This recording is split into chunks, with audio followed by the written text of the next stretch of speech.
I got a really great video for you today. It's a very, very disturbing story about the Hebrews in Egypt that the God Yahweh wanted to deliver to a so-called promised land. It's a disturbing story, and it is a story that many people do not know. Um, if you ask somebody, when did the Hebrews leave Egypt, the Hebrews that left Egypt, did they make it to the promised land? The people that left there. And most people would say, yeah, oh yeah, they made it to the promised land, but that's really not true. They all perished in the wilderness. The ones that left Egypt did not make it, except Joshua and Caleb. Two people uh, made it. Well, two of the generals of Yahweh's armies made it. Everybody else died. Um, it's a disturbing story, and let's just get into it real quick here. We all know the story. Um, there was uh, a God, Yahweh, that wanted to, right here, let's pick it up right here. And the Lord said, I have surely seen the affliction of my people, which are in Egypt. Now, why does he say his people? Okay, this Lord here, this is Yahweh. This is not the, people think, oh, that's God of all. That's the God, the mighty, most high God, but that's really not true. The Lord is Yahweh, okay, and he has a people because those people are his lot of people. That's his lot in the councils of the gods. He was given a people. He bought them, actually, it says in the book. He bought these people, and Jacob is his people, okay? So he keeps an eye on his people, and he sees the affliction of his people, which are in Egypt, okay, and he's heard the cry by the reason of the taskmasters. So I guess they're treating them kind of unfairly. So, and they got them in slavery, so supposedly. Okay, and it says here, I come down to deliver them out of the hand of the Egyptians, and to bring them up out of the land unto a good land, and large, unto the land flowing with milk and honey, unto the place of the Canaanites, the Hittites, Amorites, Perizzites, and the Hivites, and the Jebusites. Now therefore, behold, the cry of the children of Israel has come to me, and I have also seen the oppression which the Egyptians oppressed them. Okay, so he says here that he's going to bring them to a land flowing with milk and honey, right here. But it's a land of the Canaanites, and it hit all these other tribes and peoples. But this is a very large land. He's going to bring them into this land. He doesn't say anything about having to kill anybody or murder anybody to take this land. He just said he's going to bring them into a land. Okay? Nothing about killing anybody. And then here it says here, right here, the Lord God of your fathers, the God of Abraham, Isaac, and Jacob, appeared to me, saying, I have surely visited you, and seen that which is done to you in Egypt. And I have said, I will bring you up out of the affliction of Egypt unto the land of the Canaanites, Hittites, Amorites, Perizzites, Hivites, Jebusites, unto a land flowing with milk and honey. And they shall hearken to my voice, and they shall come. Okay, so they're going to come.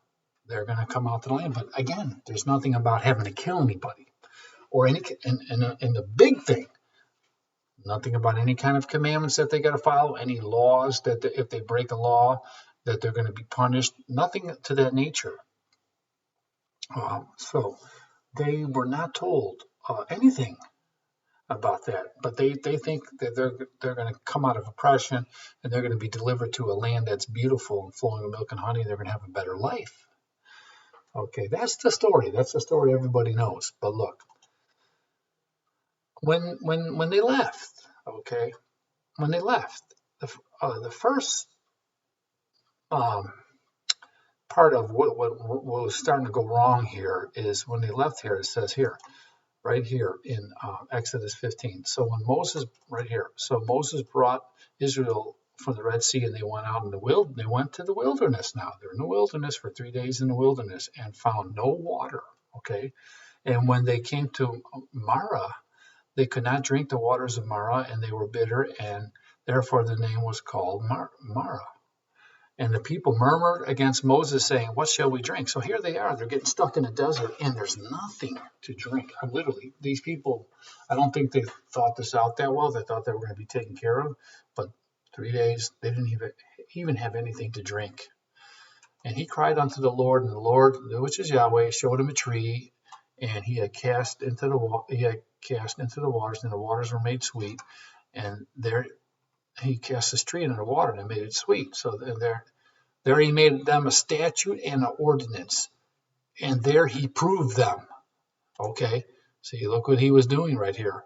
So now here comes the statutes and ordinances, and he proved them. So, and then all of a sudden now he said, now when they're trapped with no water, he and said, if thou wilt diligently hearken to the voice of the Lord thy God, and will do that which is right in his sight, and will give ear to his commandments, and keep all his statutes, I will put none of these diseases upon thee, which I have brought upon the Egyptians. For I am the Lord that healeth thee. Right here. So now they're in there, and they do not know who this Lord is. They don't have any water. This guy's giving them ordinances and commands that they have no idea what this guy's saying. They're at this guy's mercies, basically what's happening here. Okay. Now, if you go into Numbers, now they're in the wilderness. Okay, and look at this. When they're in the wilderness, they are commanded to go and start killing these other nations, and they don't want to kill. They're not killers. They didn't come out of there to go killing people. And they not only are they going to wind up having to kill people, they're going to have to kill women and children. You're going to have to kill pregnant women, old elderly people, everything. They're going to have to slaughter people. This is what the God has planned. If you don't do this, and you so-called murmur against him, he's going to punish you. He's going to punish you very severely, very severely. Okay, now it says right here. Let's pick it up here. It says, "And the Lord said, I have pardoned according to thy word. But as I truly live, all the earth shall be filled with the glory of the Lord," or Yahweh, "because all those men which have seen my glory and miracles which I did in Egypt and in the wilderness, and have tempted me now these 10 times." So 10 times he says he got tempted, "and have not hearkened to my voice." They didn't want to do what this God was saying, because it was not right. You know what I mean? "Surely they shall not see the land which I swear unto their fathers, neither shall any of them that provoke me see it." Okay, so they're not going to see the land. So right here, they're the ones that left Egypt. They got a problem. They got a problem. This Lord said they're not going to see the promised land. "But my servant Caleb, my general," because he had another spirit with him, a spirit of killing, "and will follow me fully. He'll kill anybody and anything. And I will." That's what he's saying. "And I will bring him to the land whereinto he went, and his seed shall possess it." See this? So he's bringing a Caleb in there, and his seed, the ones that would fully follow him. Like if this God says, this so-called God, Lord said, "Hey, you got to go kill all these people, kill all these little children over there," and he'll do it. That's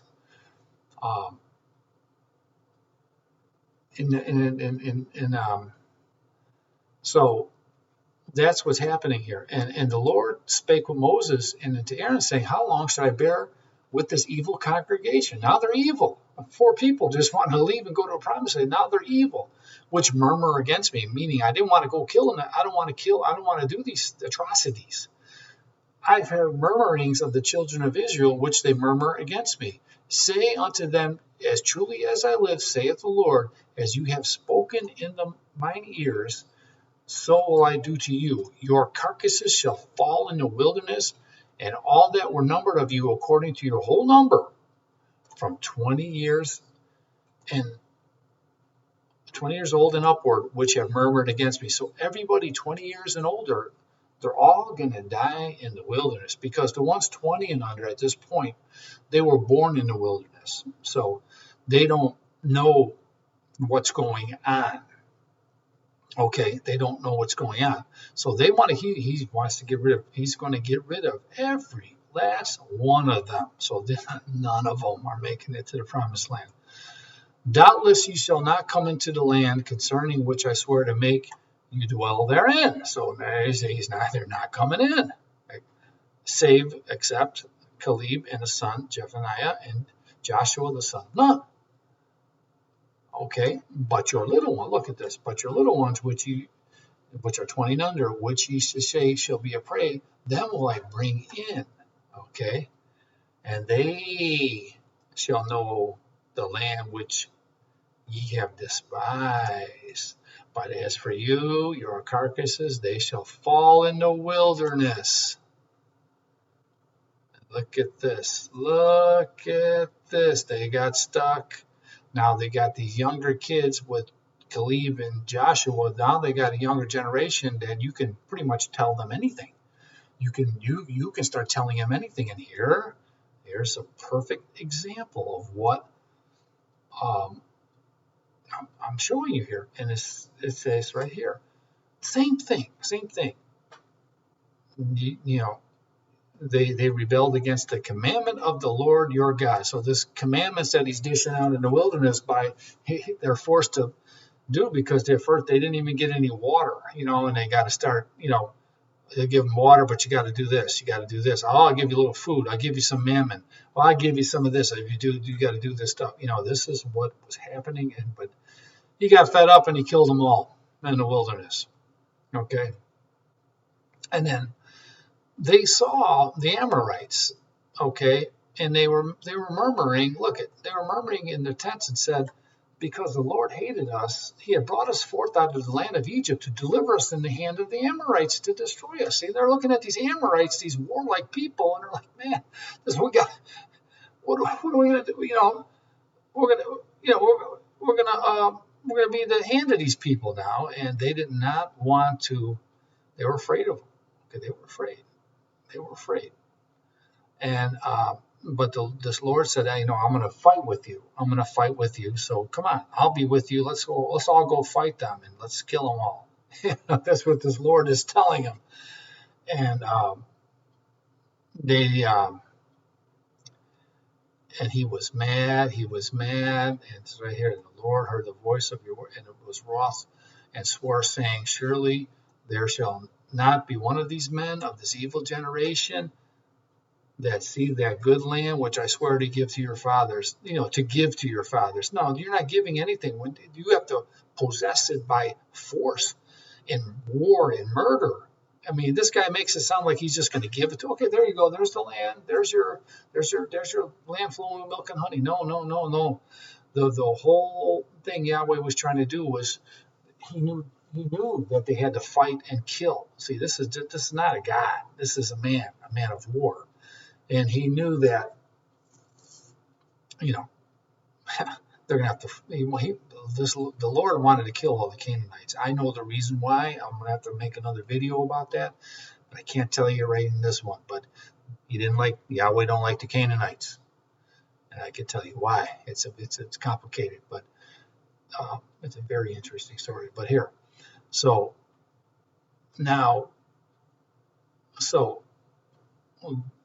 they shall not go in. They're not going to go in. But Joshua, the son of Nun, which standeth before thee, he shall go in. Encourage him, for he shall cause Israel to inherit it. See, now Israel, because of Joshua, but not all the congregation that left Egypt. They're all going to die.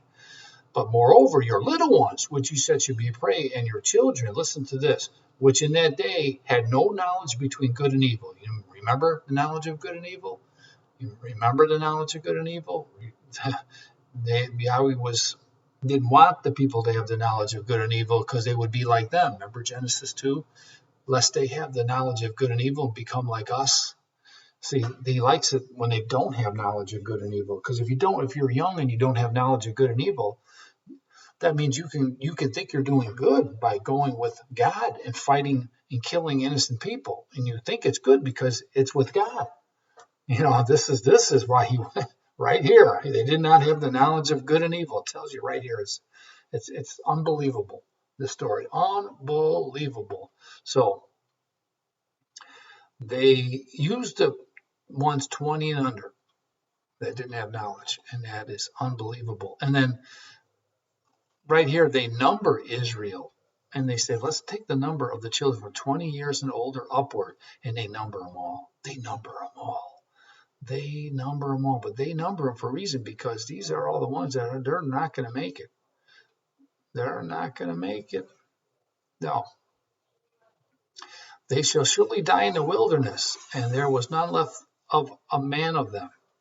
Now listen, there was not left a man of them, except Caleb, the son of Jephunneh, and Joshua, the son of Nun. Okay, very, very disturbing. Very, very disturbing. Very disturbing. And they did not, and they did not listen to Yahweh, and right here, and this is the cause why Joshua did circumcise. Remember, all the people that came out of Egypt that were males, even all the men of war, died in the wilderness, by the way, after they came out of Egypt. They it was all about war.